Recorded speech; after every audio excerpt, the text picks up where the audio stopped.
Write a JavaScript function to filter out negative numbers.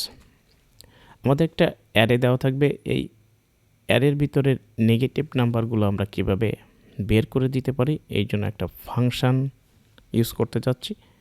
তো চলো constant লিখি find negative numbers. Parameter হিসাবে অবশ্যই আমাদেরকে একটা অ্যারের ভিতর দিয়ে দেবো আমরা, এবং এখান থেকে আমরা সরাসরি রিটার্ন করে দেব। আমরা এই অ্যারেটার উপর ফিল্টার করব। অ্যারেটার উপর ফিল্টার করলে আমরা একটা করে নাম্বার পাবো, এখান থেকে রিটার্ন করে দেব সেই নাম্বারটা, যে নাম্বারটা লেস দ্যান অর ইকুয়াল 0।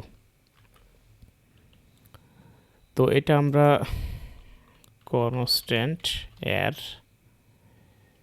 অ্যারেটা আমরা ডিক্লেয়ার করি। তো প্রথমে আমরা -1 দিলাম, কমা -2 নিলাম, কমা -3 নিলাম, কমা 0 নিলাম, কমা 1 নিলাম, কমা 2 নিলাম, কমা 3, কমা 4, কমা -7, কমা -8, কমা -9।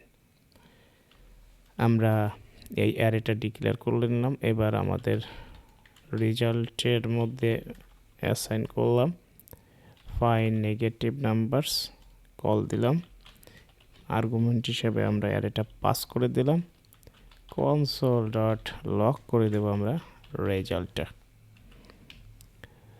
আমাদের কন্ট্রোল এস দেওয়ার কথা, নোড.js এ রান করে দেখছি, নোড.js এ রান করে দেখছি আমাদের নেগেটিভ ভ্যালুগুলো দেখাচ্ছে। তো 0টা দেখাচ্ছে, তাহলে তো 0 তো একটা নেগেটিভ ভ্যালু যদি কাউন্ট করতে না চাই কন্ট্রোল এস দিব। 0 থেকে ছোট ভ্যালুগুলোই আমাদের নেগেটিভ ভ্যালু। দেখেন এই অ্যারের ভিতরে নেগেটিভ ভ্যালুগুলো দেখাচ্ছে।